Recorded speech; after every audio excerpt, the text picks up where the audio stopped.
যারা ছিলেন তার মধ্যে 20 বছর যিনি মুখ্যমন্ত্রী ছিলেন তাদের কথাই আমি বলছি, বুঝতে পারছি। ওনাকে জিজ্ঞাসা করা হলে উনি বলতেন পর্যটন হচ্ছে বেলিল্লাপন, অর্থাৎ পর্যটনের মাধ্যমে মানুষের আয় বৃদ্ধি পাবে, পর্যটন বিকল্প অর্থনীতির বুনিয়াদ হবে, সেই জিনিসটা ওনারা মনে প্রাণে গ্রহণ করতে পারেন। তার কারণ আমরা যেটা খুঁজে বের করেছি যে বিদেশ থেকে মানুষ আসবে, রাজ্যের বাইরে থেকে মানুষ আসবে, ইংরেজি বলবে, হিন্দি বলবে, সুন্দর সুন্দর প্রস্তাব আসবে, নতুন জিনিস এখানে ইমপ্লিমেন্টেশন হবে। তবে তারা তো হচ্ছে গরিবের দল, লড়াই লড়াই লড়াই চায়, তো সেই জিনিসটা থেকে মানুষ সরে আসতে পারে। তাই মানুষকে গোয়েবলসীয় কায়দায় কি করে অন্ধকারের কানাগুলিতে নিমজ্জিত করে রাখা যায়, তাই আধুনিকতার ছোঁয়া থেকে মানুষকে বাইরে রাখতে হবে। তাই বিগত দিনে এই সভাতে যখন পর্যটন নিয়ে আলোচনা হয়েছে, আমাদের যত অত্যাধুনিক প্রস্তাব আমরা পেশ করেছি, বিরোধী দলের বন্ধুদের থেকে, বিশেষ করে যারা 25 বছর সরকারে ছিল তাদের থেকে কিন্তু সেটা নেতিবাচকই সেখানে উত্তর এসেছে।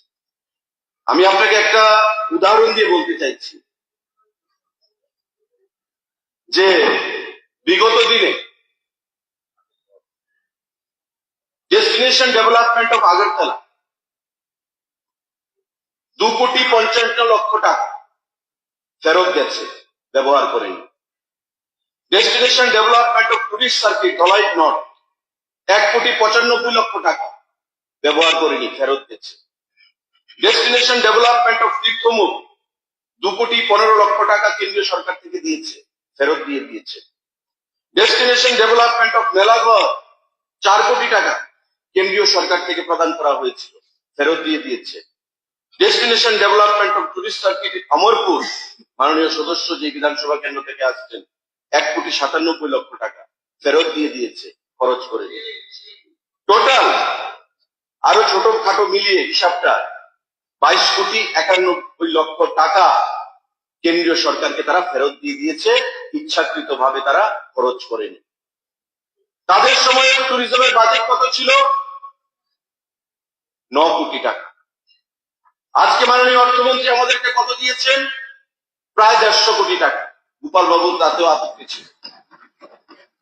তার বাইরে বর্তমানে আমি যেটা হিসাব দিচ্ছি আপনাদেরকে, 51 শক্তিপীঠ নির্মাণের জন্য কেন্দ্রীয় সরকার 97,80,00,000 টাকা সেখানে প্রদান করে দিয়েছে। ফ্যাশন কলোনিতে পার্ক হবে, 48 কোটি টাকা স্যাংশন দিয়ে দিয়েছে। এডিবি ছবি মোড়া 62 কোটি টাকার কাজ চলছে। এডিবি সোনামুখী 69 কোটি টাকার কাজ চলছে। আমাদের লুধুয়া টি এস্টেটের জন্য দক্ষিণ জেলা মাননীয় অর্থমন্ত্রী, মুখ্যমন্ত্রী এবার 5 কোটি টাকা ধার্য রেখেছেন। এবারকার বছরের জন্য এটা আবার আরিতে বা নেক্সট ইতে আরো বাড়বে, আরো বৃদ্ধি করা হবে। আমাদের এডিবি কসবা 18 কোটি টাকা প্রদান করা হয়েছে। 14 দেবতার মন্দির 12 কোটি টাকা প্রদান করা হয়েছে। জম্পুই এবারকার গত 3 তারিখে দিল্লিতে গিয়ে আমরা ডিপিআর পেশ করেছি 70 কোটি টাকা, এবং লক্ষ্মীলুঙ্গা টি এস্টেটে আরো শ্রীবৃদ্ধি ঘটানোর জন্য আমরা 30 কোটি টাকা ডিপিআর প্রস্তাব সেখানে পেশ করেছি। ধাপ ধাপে সেগুলো আমাদেরকে সেখানে স্যাংশন দেওয়া হবে। মাননীয় অধ্যক্ষ মহোদয়, খুবই গুরুত্বপূর্ণ বিষয় এই প্রাইভেট মেম্বার রেজলিউশন, কারণ বিরোধী দলের বন্ধু কিছুক্ষণ আগে বলেছেন সরকারি চাকরি বিষয়, বেকারত্ব হচ্ছে একটা ইন্টারন্যাশনাল ইস্যু। আমাদের প্রধানমন্ত্রী পরিষ্কার বলেন যে ভারতকে যদি এগিয়ে নিয়ে যেতে হয় পর্যটনের উপর গুরুত্ব দিতে হবে, এবং আমাদের মুখ্যমন্ত্রী তার সত্যতা স্বীকার করে বর্তমানে পর্যটনের উপর জোর দিচ্ছেন, এবং এবারকার বাজেটের মধ্যে তার প্রতিফলন আমরা দেখতে পেয়েছি। কেন্দ্রীয় সরকার এবং রাজ্য সরকারের যৌথ অর্থানুকূল্যে আগামী দিনে আমরা পর্যটনকে বিশ্ব দরবারে নিয়ে যাব, সে দিশায় আমাদের দপ্তর কাজ করছে। ইতিমধ্যে প্রসাদ স্কিমে আমাদের একটা শক্তিপীঠ মাতা ত্রিপুরী সুন্দরী মন্দির, প্রসাদ স্কিমে সেখানে কাজ শেষের পথে, হয়তোবা মাননীয় প্রধানমন্ত্রী সেটার উদ্বোধন করবেন নতুন রূপে। মাননীয় মুখ্যমন্ত্রী প্রধানমন্ত্রীর সাথে কথা বলেছেন, আগামী 1-1.5 মাসের মধ্যে হয়তো আমরা সেই শুভক্ষণ আসবে যে আমরা নতুন ভাবে নতুন রূপে তৈরি মাতা ত্রিপুরী সুন্দরী মন্দিরের আমরা শুভ উদ্বোধন করব। আমাদের নারিকেলকুঞ্জ আগেই ছিল, কি ছিল তাতে? উগ্রপন্থীদের আস্তানা, রাস্তা ছিল না, মানুষ যেতে ভয় পেত। 2018 সালে সরকার গঠিত হল, প্রণজিৎ বাবু ট্যুরিজম দপ্তরের দায়িত্বে এলেন, নতুন রূপে নারিকেলকুঞ্জকে সারা বিশ্বের কাছে পরিচিতি এনে দিলেন।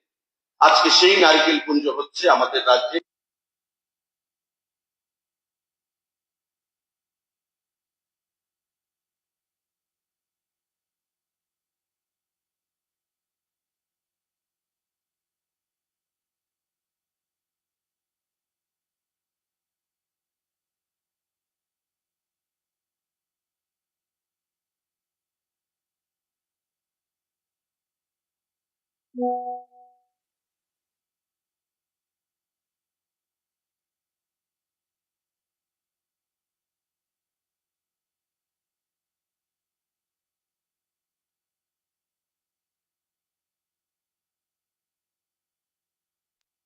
বিশিষ্ট ব্যক্তিজনেরা বলুন, তাদের প্রশংসা আমরা করছি।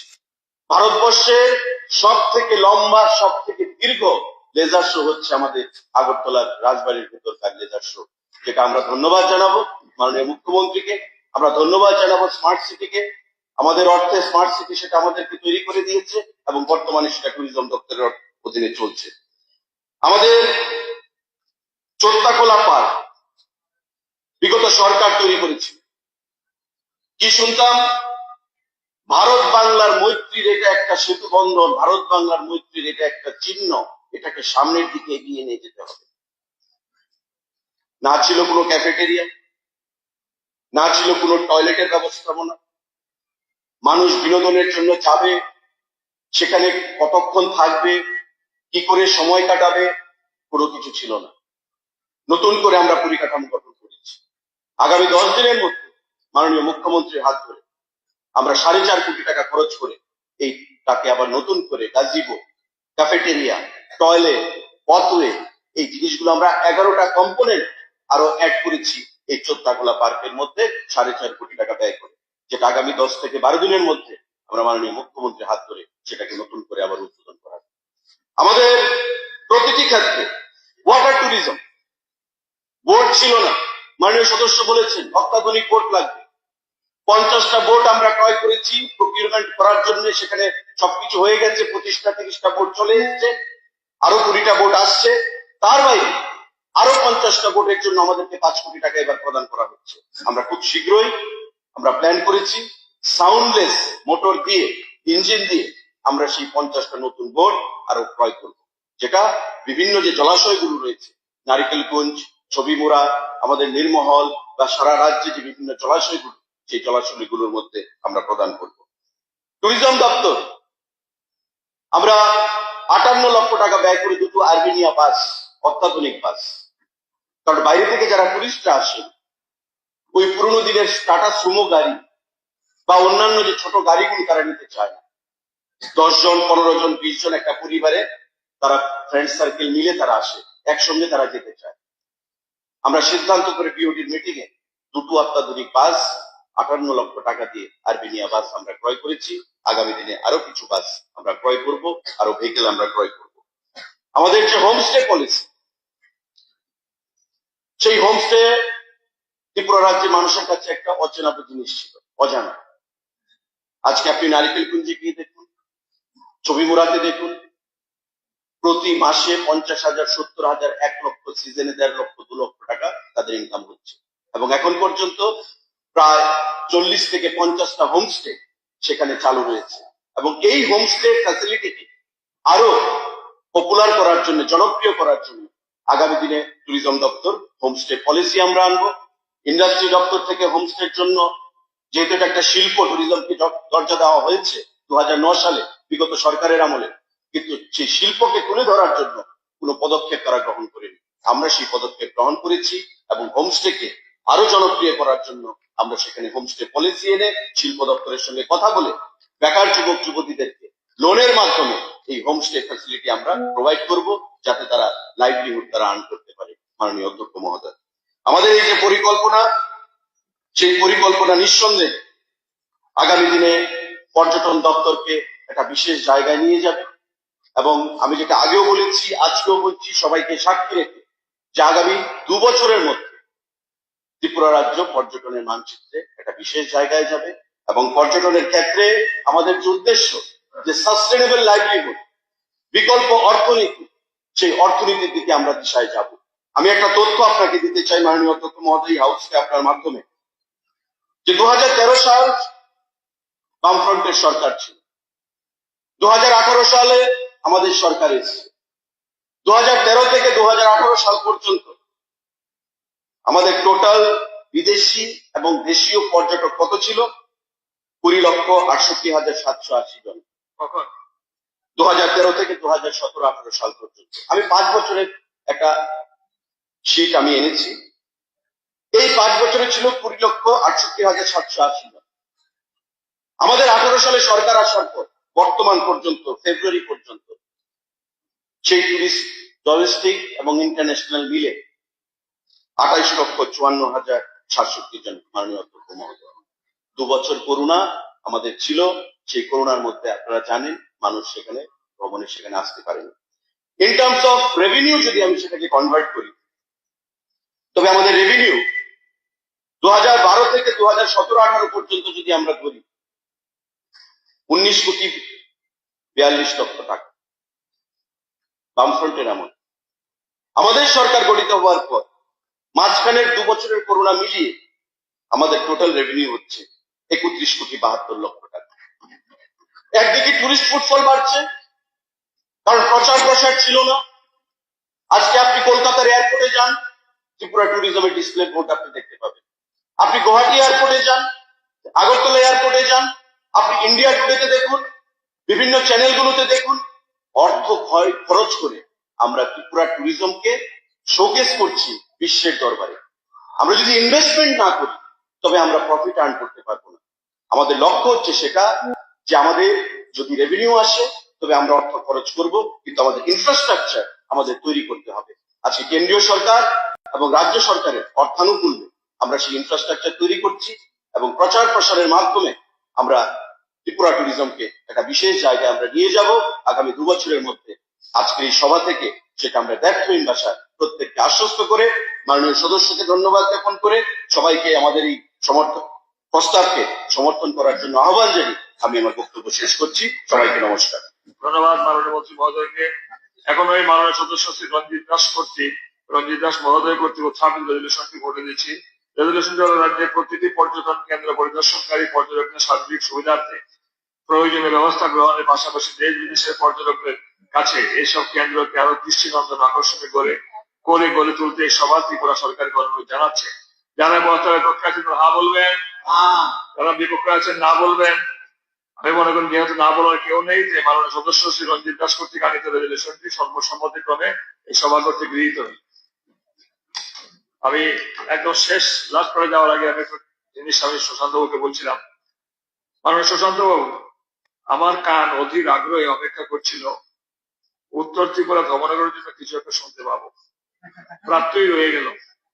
যাই হোক, আমরা মাননীয় মুখ্যমন্ত্রীর সহযোগিতায় ধর্মনগরকে সাংস্কৃতিক হাব বানিয়ে ফেলেছি। সবার প্রতি আমন্ত্রণ রইল। মাননীয় অধ্যক্ষ মহোদয়, আপনি উত্তর ত্রিপুরার কথা বলেছেন।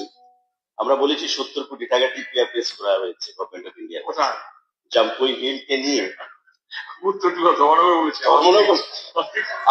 আপনার ধর্মনগর। আমি খুব শীঘ্রই ধর্মনগরে যাব।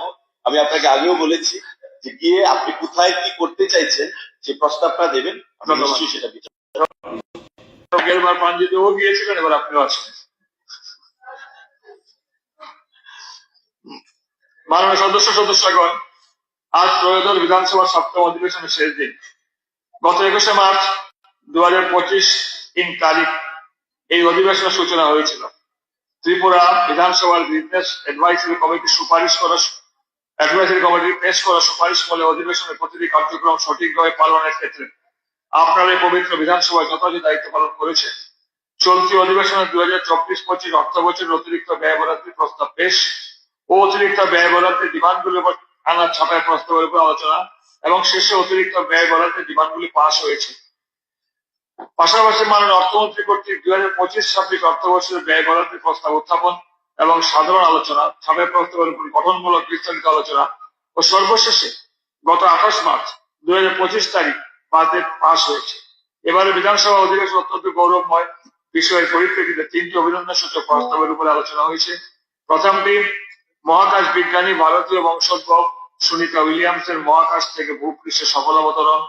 দ্বিতীয়টি সম্প্রতি আইসিসি চ্যাম্পিয়ন্স ট্রফি 2025 টুর্নামেন্টে ভারতীয় ক্রিকেট দল এবং তৃতীয়টি অনূর্ধ্ব-19 মহিলা বিশ্বকাপ টি-20 ক্রিকেট টুর্নামেন্ট বিজয়ী ভারতীয় মহিলা ক্রিকেট দল সম্পর্কিত।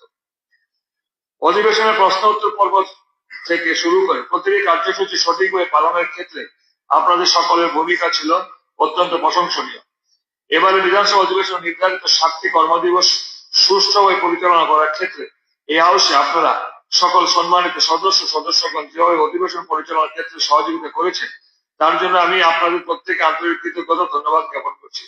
এছাড়া ট্রেজারি বেঞ্চের সদস্যগণ সহ বিরোধী বেঞ্চের সদস্যগণ উচ্চমার্গের গঠনমূলক আলোচনায় এই বিধানসভা সমৃদ্ধ হয়েছে। এছাড়াও জরুরি জনস্বার্থমূলক রেফারেন্স ও কলিং অ্যাটেনশন নোটিশের উপর সংশ্লিষ্ট দপ্তরে ভারপ্রাপ্ত মাননীয় মন্ত্রীরা বিবৃতি প্রদান করেছেন। রাজ্যবাসীকে অবহিত করার ক্ষেত্রে এবার বিধানসভা অধিবেশনে আলোচ্য বিষয়গুলি সঠিকভাবে সংবাদ মাধ্যমে প্রকাশ ও উপস্থাপন করার জন্য সংবাদ মাধ্যমের সংশ্লিষ্ট প্রতিনিধিগণ যারা সকাল থেকে বিধানসভা শেষ হওয়া পর্যন্ত এখানে আন্তরিকভাবে কাজ করেছেন ওনাদেরকে আমি বিশেষভাবে ধন্যবাদ জ্ঞাপন করছি। এছাড়াও নেভার কাজে জড়িত এসবিএল এর সকল কর্মচারী এবং ইন্টারপ্রেটার সিস্টেমের কাজে জড়িত সকল কর্মচারীরা তাদের নির্ধারিত কাজের মাধ্যমে অধিবেশনকে সুষ্ঠুভাবে পরিচালনা সহায়তা করার জন্য তাদের সকলকে আন্তরিক ধন্যবাদ জানাচ্ছি। এই সভা পরিচালনা করার ক্ষেত্রে বিধানসভা সচিব মহিলা আধিকারিকগণ সহ এই বিধানসভার সকল স্তরের বিশাল কর্মচারী বৃন্দ যারা দিনরাত পরিশ্রম করেছেন বর্তমান অধিবেশনকে সফলতার দিকে এগিয়ে নিয়ে যাওয়ার জন্য আমি ওনাদেরকে আন্তরিক ধন্যবাদ জ্ঞাপন করছি। এখানে বিভিন্ন সরকারি দপ্তরের আধিকারিক কর্মচারীবৃন্দ, আরক্ষা বিভাগের আধিকারিক কর্মীবৃন্দ, বিশেষত আরক্ষা দপ্তরের আমাদের বোনেরা যারা অত্যন্ত নিষ্ঠার সঙ্গে যে দায়িত্ব পালন করেছেন এই অধিবেশনকে সুষ্ঠুভাবে সম্পাদন করার জন্য ওনাদের প্রত্যেককে আমি আন্তরিকভাবে ধন্যবাদ জ্ঞাপন করছি। নিরাপত্তায় নিযুক্ত সকল জওয়ান ভাই এবং গাড়ির চালক ভাইয়েরা যারা দিনরাত পরিশ্রম করেছেন ওনাদেরকেও আন্তরিকভাবে ধন্যবাদ জানাচ্ছি। মাননীয় সদস্যগণ, বিধানসভা গণতন্ত্রের পীঠস্থান। এই পবিত্র স্থানে রাজ্যের তথা বিভিন্ন এলাকার সমস্যা এবং উন্নয়ন ইত্যাদি বিষয়ে নিয়ে আলোচনা তর্ক বিতর্ক হয়েই থাকে। কখনো বা মতানৈক্য হয়, এই মতানৈক্য কিন্তু কখনো মনান্তরে পর্যবসিত হয় না। ইহাই গণতন্ত্রের মহিমা। তাই আমার আশা বিভিন্ন মতানৈক্য সকলের হৃদয় থেকে পরিহার করে আগামী বিধানসভা অধিবেশনের জন্য আমরা সকলে অপেক্ষায় রইলাম। সর্বশেষে সকল রাজ্যবাসীকে আসন্ন বাংলা সুবর্ণ নববর্ষের শুভেচ্ছা অভিনন্দন জানিয়ে উপস্থিত সকলকে আবারও ধন্যবাদ নমস্কার জানিয়ে এই সভা অনির্দিষ্টকালের জন্য মুলতবি ঘোষণা করছি।